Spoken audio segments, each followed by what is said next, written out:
So recently, UPSC has released the notification of CAPF AC 2025 examination and बहुत सारे students हैं, उनके doubts आ रहे हैं रिलेटेड टू फॉर्म फिलिंग कि सर ओटीआर में ये सारी चीजें पूछी जा रही है, देन डैफ आपको अभी से फिलअप करना है, राइट? तो ये कुछ स्टेजेस है। फर्स्ट ऑफ ऑल मैं यहाँ पे आपके साथ नोटिफिकेशन में, राइट, क्योंकि ये जो मेजर चेंजेस हुए हैं वो इस बार फर्स्ट टाइम हुए हैं।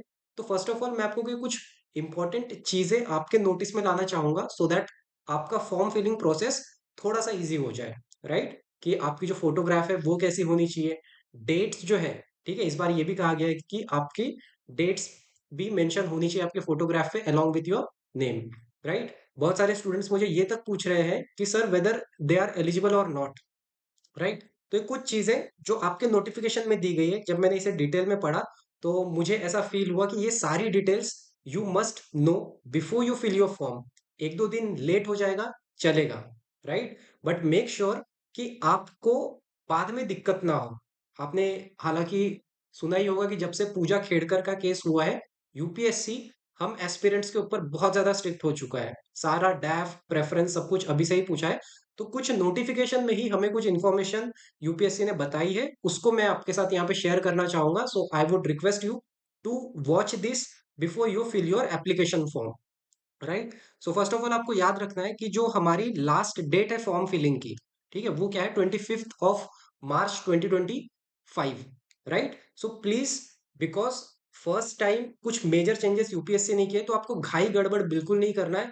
एक दो दिन आराम से इसे समझो, अपने डॉक्यूमेंट सारे हैंडी रखो, ठीक है? जो भी डॉक्यूमेंट रिक्वायर्ड है वो सब एक बार आपके पास अगर कलेक्टेड है, आपका फोटोग्राफ सिग्नेचर सब कुछ अगर सही है, देन शांत दिमाग से बैठ के आपको ये फॉर्म फिलअप करना है। ओके, सो नोटिफिकेशन में सबसे पहले यहाँ पे दिया गया है कि आपको 25 March 2025 is the last date of submission, so आपको टाइम लेके फॉर्म फिलअप करना है।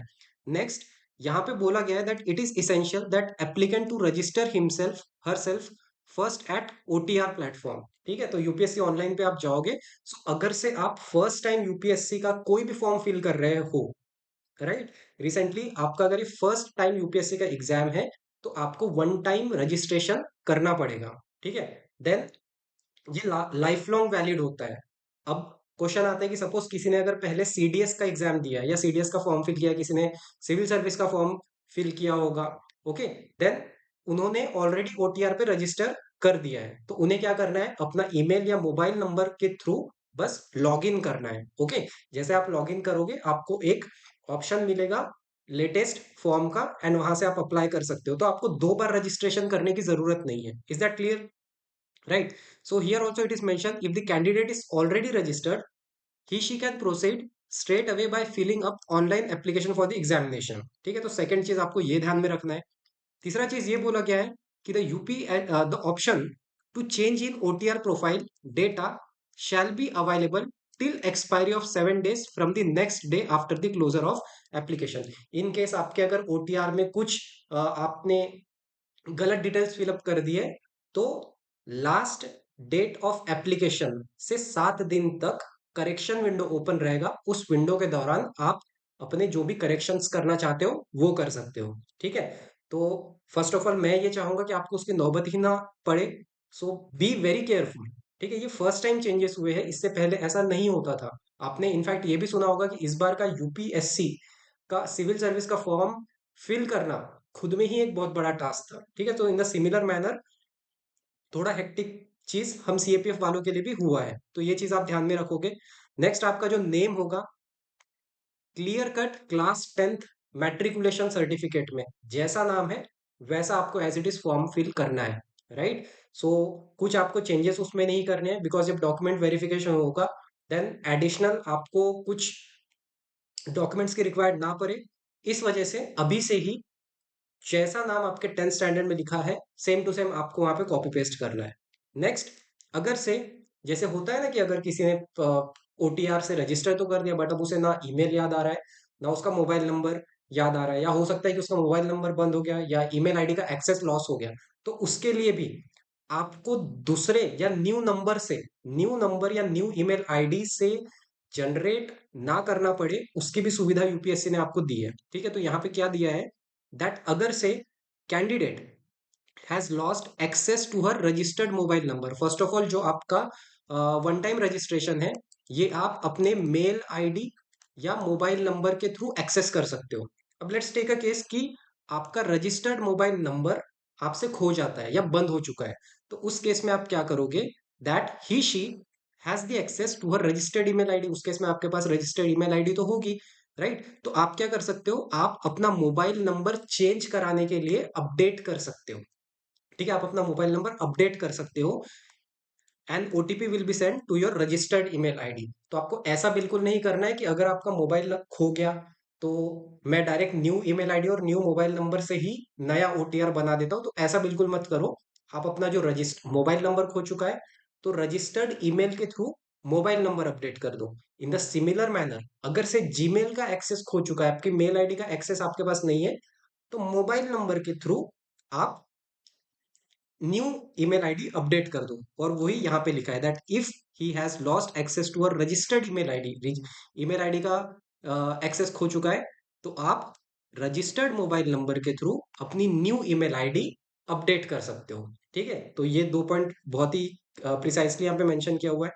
अब तीसरी पॉसिबिलिटी ये भी बनती है कि आपके पास दोनों का ही एक्सेस खो चुका है। ओके, तो उसके लिए क्या बोला है, if a candidate reports that he she has lost access to his or registered mobile number as well as registered email id, दोनों चीज का अगर एक्सेस खो चुका है, so the candidate will have to send a request to commission for making necessary changes at the email id। ठीक है, इस email id पे आप अपनी जो भी that you lost your access of mail ID and mobile number as well. ठीक है, दोनों चीज खो चुका है, तो आपको इस ईमेल आईडी के थ्रू उन्हें इन्फॉर्म करना है कमीशन को। ठीक है, ऐसा बिल्कुल मत करो। क्यों नहीं करना है, बिकॉज यार स्पेसिफिक जब सारी फैसिलिटीज यूपीएससी ने प्रोवाइड कर रखी है, तो आपको ऐसा बिल्कुल नहीं करना है कि मैं कुछ नया अपडेट कर देता हूँ। आपका जो 10th मैट्रिकुलेशन है वो तो ऑलरेडी वहां पे रजिस्टर्ड है। ठीक है, तो कुछ प्रॉब्लम ना हो, तो आपको कमीशन को इन्फॉर्म करना है ये फॉलोइंग डॉक्यूमेंट के साथ। ठीक है, right? Then after that, the candidate having integrated master degree, graduation and post graduation may fill the same course in their graduation as well as higher qualification column। ठीक है, तो किसी किसी के पास इंटीग्रेटेड कोर्स होता है उनका, मतलब PG and UG combinely, right? तो ऐसे केस में ग्रेजुएशन के कोर्स में भी आप वही डिग्री डालोगे और पीजी के कोर्स कॉलम में भी आपको सेम डिग्री की इंफॉर्मेशन ही डालनी है, राइट? सो ये चीज भी यहाँ पे प्रॉपरली मेंशन करके रखी है। आफ्टर दैट, कुछ भी अगर आपको मॉडिफिकेशन करना है आपके ओटीआर में, तो आप वो कर सकते हो। मैंने इससे पहले भी बताया कि आपका जो लास्ट डेट है फॉर्म फिलिंग का वो कितना है, 25/3/2025। इससे 7 डेज का विंडो हमें प्रोवाइड करके दिया है यूपीएससी ने कि आपको जो भी मॉडिफिकेशन करेक्शंस करने हैं, तो आप इस टाइम फ्रेम में कर सकते हो। तो again, no need to panic. First of all, बहुत ही केयरफुली फिलअप करना है। मिस्टेक हो जाती है तब पैनिक करके कुछ मतलब नहीं है। 26 तारीख का वेट करो। ठीक है, उस एक हफ्ते के दौरान आप ये बड़े आराम से कर लोगे। नेक्स्ट है कि आपके पास जो आपकी आईडी है, Aadhaar card, voter card, PAN card, passport, driving licence अगर रहा तो अच्छी चीज है। इससे अलावा कोई भी फोटो आईडी कार्ड जो कि स्टेट या सेंट्रल गवर्नमेंट ने इशू किया है, आप उसकी इंफॉर्मेशन भी यहाँ पे मांगी जाती है। एंड जब आप फॉर्म फिल करोगे, ठीक है, मैं इतना डिटेल में इसलिए बता रहा हूँ कि जो फर्स्ट टाइम ये फॉर्म अप्लाई करने वाला है, ओटीआर फर्स्ट टाइम रजिस्टर करने वाला है, ठीक है, उसको सारी क्लैरिटी मिले, राइट? बिकॉज जब आप एक्चुअल एग्जाम देने जाओगे, तो जो आईडी आप फॉर्म फिलिंग के दौरान मेंशन करोगे, वो आईडी आपको ले जाना कंपलसरी होगा। ठीक है, तो मेक श्योर कि आपके पास इनमें से कुछ हो। अगेन, कई बार यहाँ पे मेंशन किया है यूपीएससी ने लास्ट डेट, तो अगेन 25 मार्च 2025 टिल शाम के 6 बजे तक। ठीक है, 1800 आवर्स। तो इतने लास्ट डेट का अगेन वेट नहीं करना है। 2-3 दिन आराम से सारी चीजों को समझो, डॉक्यूमेंट एक जगह अरेंज करो, देन 15 से 20 मिनट लगेगा आपको ये फॉर्म फिलअप करने में, अगर सब कुछ आपको पहले से पता है तो।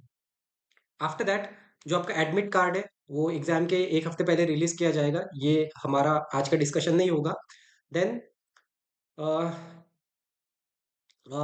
मोर important thing here is that, कुछ भी डाउट आता है, ठीक है, कुछ भी डाउट आता है, किसी भी मेंटर के थ्रू आप पूछ सकते हो। लेकिन मैं चाहूंगा कि कोई भी मेंटर सर टीचर से पहले आप अपने डाउट जो है ना, वो इस नंबर के थ्रू डायरेक्ट यूपीएससी से क्लियर करो। ठीक है। तो यहाँ पे बहुत ही अच्छे से यहाँ पे मेंशन करके दिया है हमें कि ये जो नंबर है, ठीक है, इस नंबर के ऊपर आपको जो भी डाउट आता है, कमीशन ने ये नंबर रिलीज किया है, आप उन्हें वर्किंग डेज में इस टाइम स्लॉट के दौरान 10 से 5:30 के दौरान आप उन्हें फोन कर सकते हो एंड आप उन्हें बिल्कुल डिस्टर्ब कर सकते हो। Anything which is related to जो भी आपको दिक्कत आ रही है, एप्लीकेशन प्रोसेस, रजिस्ट्रेशन से रिलेटेड, फी से रिलेटेड, डॉक्यूमेंट अपलोड करने से रिलेटेड, आप डायरेक्टली, आपकी ड्यूटी ये बनती है कि सबसे पहले आपको किसे पूछना है, इस नंबर पे फोन करके उनसे क्लियर करोगे। नहीं होता है देन आप आपके जो भी गाइड, मेंटोर, सीनियर से आप उनके थ्रू हेल्प ले सकते हो, right. After that most important part आता है फोटोग्राफ। ठीक है, जो फोटोग्राफ आप अपलोड करोगे, जो सिग्नेचर आप अपलोड करोगे, ठीक है, तो जो भी आप फोटोग्राफ अपलोड करोगे, ठीक है, यहाँ पे दिया गया है that it should not be more than 10 days old from the start of online application process. ठीक है, तो हमारा जो एप्लीकेशन फॉर्म है वो चालू हुआ है कब से, 5 मार्च से। ठीक है, तो 5 मार्च से 10 दिन ज्यादा पुराना नहीं होना चाहिए। इट मीन्स आपकी जो भी फोटोग्राफ होगी, नीचे फोटोग्राफ के नीचे आपको यहाँ पे नेम तो मेंशन करना ही है और डेट ऑफ फोटोग्राफ भी मेंशन करना है। तो आप ये नोट कर लो कि आपकी जो फोटोग्राफ की डेट होनी चाहिए वो 25 फरवरी। ठीक है, 25 फरवरी। वैसे तो 10 दिन देखोगे तो 23 फरवरी होता है, राइट, बट मेक श्योर कि आप 25/2/2025 के बाद का ही डेट डालोगे अपने फोटोग्राफ के ऊपर। ठीक है, बहुत बहुत ही सिंपल और क्लियर है ना। and ensure that name of the candidate and the date on which photograph is taken are clearly mentioned on the photograph। आपको डेट ऑफ फोटोग्राफ और आपका नाम, नाम कौन सा जो आपके मैट्रिकुलेशन पे, वो आपको नाम यहाँ पे अगेन अपने फोटोग्राफ के भी ऊपर मेंशन करना है। देन आपका जो फेस होगा आपके पासपोर्ट साइज फोटोग्राफ पे वो 3/4 होना चाहिए। ठीक है, 3/4 मतलब क्या होगा, 75% of your passport size photo must cover your face. ठीक है, आपका फेस कवर होना चाहिए और जो बैकग्राउंड होगा, ट्राई करो कि आपका जो बैकग्राउंड होना चाहिए वो व्हाइट कलर का हो। ठीक है, व्हाइट कलर का बैकग्राउंड आपको रखना है। ओके, और एक मोस्ट इंपॉर्टेंट चीज है कि सपोज अभी आप फॉर्म भर रहे हो, अभी आपकी बियर्ड है या आपने अगर चश्मे के साथ अपलोड किए, तो आपको यही आपका face all through out the process आपको लेके चलना है। इसका मतलब ये है कि आप जब एग्जाम में भी आओगे तो मेक श्योर कि आपका फोटो आपके चेहरे से रिसेंबल करे। आपने सपोज अभी क्लीन शेव में कर दिया, क्लीन शेव का फोटो डाले और एग्जाम देने चले जाते हो बियर्ड के साथ, ठीक है, तो ऐसा नहीं करना है। यूपीएससी की कुछ अपनी खुद की डिस्क्रिप्शन होती है, तो हमें नहीं पता कि वो कब हमारे साथ क्या कर दे, और एक दो मिस्टेक की वजह से अगर आपका एग्जाम मिस होता है, so that would be very shameful from our side, because already सब कुछ दिया गया है। ठीक है, तो मेक श्योर कि एक ट्रू जेंटलमैन की तरह आपको अपना पासपोर्ट साइज फोटो रखना है। अगर से आप ब्लेजर, बेस्ट मैं आपको ये रिकमेंड करूंगा based on my previous experiences कि आप खुद को इंटरव्यू में किस तरह से देखना चाहते हो उस तरह से अभी फोटो खिंचवा लो और वो फोटो आपको यहाँ पे अपलोड करना है। ठीक है, प्लीज अगर ब्लेजर डाल लो या एटलीस्ट फॉर्मल शर्ट टाई के साथ डाल लो। ठीक है, so that would also create an impact when the interview panel see your डैफ, right. And obviously अगर आप इस फॉर्म को अप्लाई कर रहे हो तो आप पूरा प्रोसेस कंप्लीट, आप मेरिट इन होने के लिए ही कर रहे हो। ठीक है, ये छोटी छोटी चीज आप एक बार फेल होने के बाद, 2 बार फेल होने के बाद सीखते हो, राइट। तो ये मैं कुछ मेरे एक्सपीरियंस आपके साथ शेयर कर रहा हूँ। ओके, देन आफ्टर दैट और एक इंपॉर्टेंट चीज यहाँ पे आता है। अब यहाँ पे देखो पॉइंट नंबर 13 कितना क्लियर कट मेंशन किया हुआ है। The existing pattern of CAPF examination has been revised. ठीक है, जो हमारा करंट एग्जिस्टिंग पैटर्न है उसको थोड़ा सा रिवाइज किया गया है। Therefore candidate are requested to read the notice and rules of examination carefully. Okay, so ये पॉइंट नंबर 13 एक इंपॉर्टेंट पॉइंट मुझे यही लगा, that is why I am here to make this video, right. जो हमारा एग्जाम होगा वो 3 अगस्त 2025 को होगा। ये कुछ वैकेंसीज है, राइट। वैकेंसी हालांकि आप सभी को पता है, इन पे ज्यादा हम टाइम वेस्ट नहीं करेंगे। जो इंपॉर्टेंट चीज है फॉर्म फिलिंग से रिलेटेड, हमारी प्रायोरिटी है फॉर्म फिलिंग, राइट। देन यहाँ पे और एक इंपॉर्टेंट चीज ये है that details related to educational qualification status whether appearing appeared. ठीक है, सपोज करंटली अगर आप फाइनल सेमेस्टर में हो या करंटली अभी आप कॉलेज में जा रहे हो, लास्ट ईयर में हो या लास्ट सेमेस्टर में हो, ठीक है, तो आप क्या टिक करोगे, अपियरिंग टिक करोगे। ठीक है, and to produce upload the proof of passing requisite qualifying examination at the specified model portal. Failing with such candidate will not be allowed to appear in the interview, personality test and his candidature will be liable to be cancelled. इसका straightforward मतलब ये है, final year में हो form भर सकते हो, last sem में हो फॉर्म भर सकते हो, सेकेंड लास्ट सेमेस्टर में हो फॉर्म भर सकते हो, बट मेक श्योर हमारा जो फिजिकल होता है, जो फर्स्ट डॉक्यूमेंट वेरिफिकेशन होता है, वो होता है पीएसटी एमएसटी के दौरान, फिजिकल मेडिकल टेस्ट के दौरान, जो कि आएगा आपका रफली in the month of December. ठीक है, दिसंबर से पीएसटी एमएसटी स्टार्ट हो जाएगा और इसी दौरान हमारा फर्स्ट टाइम डॉक्यूमेंट वेरिफिकेशन होता है। राइट, ओरिजिनल डॉक्यूमेंट वेरीफाई किए जाते हैं। तो यहाँ पे आपके पास आपकी डिग्री होनी चाहिए शो करने के लिए। ठीक है, स्ट्रेट फॉरवर्ड मतलब इसका ये निकलता है। नेक्स्ट, ठीक है, सो थोड़ा सा टाइम लो। सेंटर जो भी होगा वो फर्स्ट कम फर्स्ट सर्व के बेसिस पे होता है। हाँ, most important thing which is related to OBC certificate. ठीक है, ओबीसी नॉन क्रीमिलियर कैंडिडेट्स जो है उनके लिए इंपॉर्टेंट है दैट आपका, तो यहाँ पे क्वेश्चन ये आएगा कि आपका जो date of issue of certificate है, जो ओबीसी सर्टिफिकेट है, वो किस डेट का होना चाहिए। ठीक है, तो यहाँ पे आप डेट लिख लो, 1 अप्रैल 2024 से लेके, तो अगर आपका 25/3/2025, ठीक है, इस बीच का या इंक्लूडिंग दिस डेट्स, ठीक है, आपका अगर सर्टिफिकेट इशू हुआ है, so that will be a valid OBC certificate. ठीक है, वो एक वैलिड ओबीसी सर्टिफिकेट माना जाएगा। लेट्स टेक अ केस कि आपने पिछले साल फॉर्म अप्लाई किया है, उस दौरान भी कहा था, तो आपका पिछले साल का भी अगर सर्टिफिकेट इस डेट में फॉल करता है, 1 अप्रैल 2024 के बाद का है, तो वो भी इस बार चल जाएगा, आपको नया बनाने की बिल्कुल जरूरत नहीं है, प्रोवाइडेड कि आपका जो ओबीसी सर्टिफिकेट है वो सेंट्रल गवर्नमेंट द्वारा इशू किया गया है, not for the not by the state government. Okay, तो ये दो चीज आपको याद रखनी है अगर आपको बनाना है। ठीक है, लेट्स टेक कि अगर आपका इस डेट के अंदर फॉल नहीं करता है आपका सर्टिफिकेट और आपको नया बनाना पड़ रहा है, तो आपका होना चाहिए बेस्ड ऑन दी, ठीक है, जब आप OBC non creamy layer certificate बनाओगे तो आपको इनकम सर्टिफिकेट प्रोड्यूस करना पड़ता है वहां पे। सो वो होना चाहिए आपका लास्ट 3 फाइनेंशियल ईयर के बेसिस पे। ठीक है, जो हमारा करंट फाइनेंशियल ईयर खत्म नहीं हुआ है। ठीक है, सो आपके फाइनेंशियल ईयर कौन से होने चाहिए, 23-24, 22-23 और 21-22। राइट, तो इन ईयर्स के बेसिस पे आप प्रोड्यूस करोगे आपकी इनकम सर्टिफिकेट, उस इनकम सर्टिफिकेट के बेसिस पे आपको मिलेगा आपका OBC non creamy layer certificate. So understood, तो ये डेट आपको याद रखना है। इस डेट के दौरान का अगर आपके पिछले साल का भी बना हुआ रेडी है, फाइन। ठीक है, आफ्टर दैट ईडब्ल्यूएस से रिलेटेड, ठीक है, तो ओबीसी का डिस्कस हो चुका है, देन मैं आपको बता रहा हूँ ईडब्ल्यूएस से रिलेटेड। सो अगेन उनका जो इनकम एंड एसेट सर्टिफिकेट होगा वो होना चाहिए based on financial year 2023-2024। Okay, जो आपका 24-25 है वो फाइनेंशियल ईयर अभी खत्म नहीं हुआ है। ठीक है, वो कब खत्म होगा, 30 मार्च 2025 को या 31 मार्च 2025 को खत्म होगा। ठीक है, तो जो पिछले साल का अगेन इस बेसिस पे अगर इशू हुआ है तो वो भी चल जाएगा। ठीक है, ईडब्ल्यूएस की भी सर्टिफिकेट आपकी किस डेट के अंदर फॉल करनी चाहिए, 1 अप्रैल 2024 से लेके तो लास्ट डेट 25 मार्च 2025, इस डेट के अंदर का आपका सर्टिफिकेट होना चाहिए। ठीक है, and for SC and ST as such, because वहां पे क्रिमिनल एप्लीकेबल नहीं होता है, तो डेट्स वगैरह की कोई प्रॉब्लम नहीं होती है। Okay, but it should be issued by the central government. Then और एक इंपॉर्टेंट चीज आती है हम कैंडिडेट्स की कि स्पेशली दोस्त हु सीक एज रिलैक्सेशन, जो एज रिलैक्सेशन सीख करते हैं, ठीक है, तो आपको क्या करना है, उनके लिए डेट्स क्या है। So candidate must have attend, सबसे पहले जो भी हम कैंडिडेट है वो 20 साल का तो उसने हो जाना चाहिए और 25 साल का उसने नहीं होना चाहिए। किस डेट को, 1 अगस्त 2025 को उसकी 20 एज पूरी पूरी हो जानी चाहिए और 25 क्रॉस नहीं करना चाहिए। ठीक है, व्हाट अबाउट दिस 1 अगस्त 2025, वो डेट भी इंक्लूडेड है।